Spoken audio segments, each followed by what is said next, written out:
Hello, I'm Bobby Lee, and this is the Bobby Lee Show. Today we have with us Eustace Mullins, a lecturer, an author of many books, a scholar, Washington and Lee University, and today we're going to be talking about several different subjects.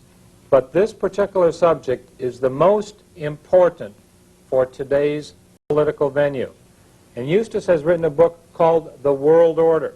Now, Mr. Mullins has been working for the last 50 years to research important questions that need to be answered in the relationship of Middle America to the political evolution.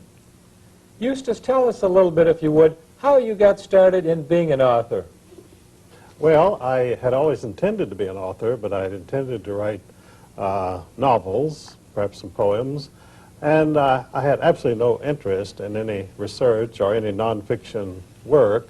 I didn't consider that as creative writing. So I met a poet, a very bohemian person named Ezra Pound, who was then incarcerated without trial on a more or less lifetime basis.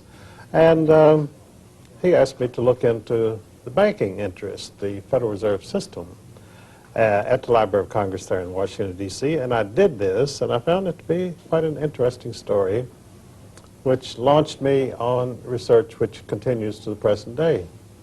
Now, this book, The New World Order, how does the New World Order deal with the banking interest in America and across the world? Well, you see, in studying the banking system in the United States, I found it was part of an international system of banking called central banks in Europe, and that the Federal Reserve System, which we had here, was simply an American version of the central banks they had in Europe. And I also found that these banks did not exist as some entity in some world of their own. They were an integral part of what I came to call the world order. Now, Eustace, this New World Order and this banking system, I was under the impression that the banks themselves were American banks and it was the federal government that owned the banks. Are you telling me that our government itself doesn't own these banks? Well, our government doesn't own anything. We really don't have a government. We're just a colony of England. How can you say that, a colony of England? Why, I know that they have the Republican Party and the Democrat parties, and I go down to the local bank and I can cash a dollar bill, can't I? Oh, well, you can go into any colony of Great Britain and cash a check. That doesn't mean you're in an independent nation. Would you trace for me the colony of Great Britain to the United States and the banks? If I put a Federal Reserve note in the bank today, how can I say or how could you tell me that's a part of a colony of Great Britain? Well, you see, we started out as a colony of Great Britain, and then presumably we won political independence in the American Revolution. But you see, the American Revolution was not against the bank. The American Revolution was against King George III. So we won against King George III, but we didn't win against the Bank of England, of which King George III was a major stockholder.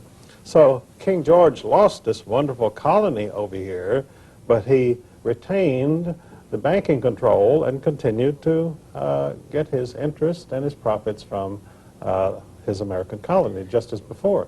Okay, let's go from King George to the Federal Reserve. What happened in between? Because there was some time in there, and some people say that Andrew Jackson was one of the best presidents this country ever had.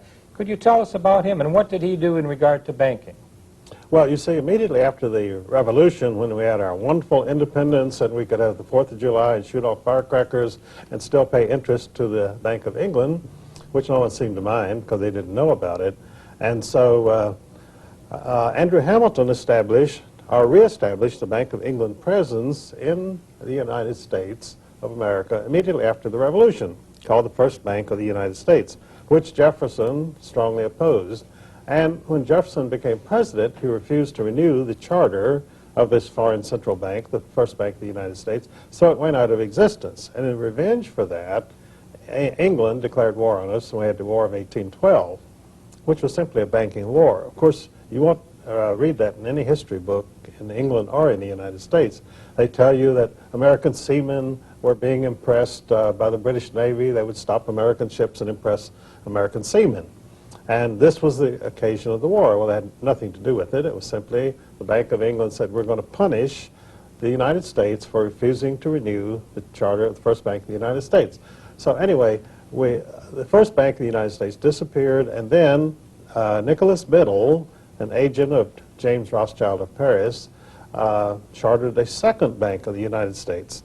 And it was doing quite well until Andrew Jackson came along, and he said to the bankers, "You are a nest of vipers, and by God, I will rout you out." And so he did. He removed all of the government deposits from the second bank of the United States in 1836, which caused it to collapse.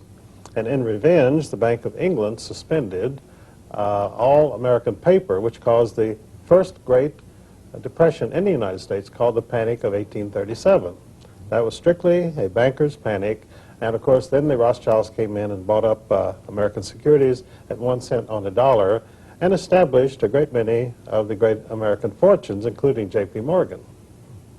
But Andrew Jackson himself, you would credit him with at least taking a stand against this banking monopoly that is destroying his America. Well, he was a general and a patriot and an American, and to him, the bankers were Satan incarnate. They were robbing and looting this country. They were oppressing the people. They were causing financial depression and widespread suffering, and he said, "I'm going to go after them," and he did. Unfortunately, the history books do not tell you why he did anything that he did, so the American children go to school and they have no idea what all this was about. Neither do the college students. Neither do the graduate college students. You know, I saw a beautiful statue of Andrew Jackson not long ago up in Jacksonville, Florida. And a lot of people don't realize that the state of Florida, the first governor was Andrew Jackson. Yes, that's right. And this city of Jacksonville was named after this wonderful patriot and hero of the American middle class. Now, let's go a little bit further. You mentioned the word Rothschilds. Where did that name come from, please?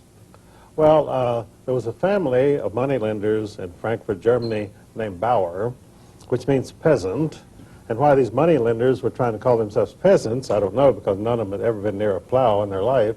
And so they were moneylenders, and they needed some way of advertising their business. And so the founder of this dynasty, the House of Rothschild, put up a red shield above his door so that people who came from various parts of Europe to change money with him could find it. And so after a few years, people didn't know who Bauer was, but they knew the Rothschild.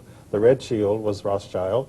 And so he simply began to call himself Rothschild. Okay, now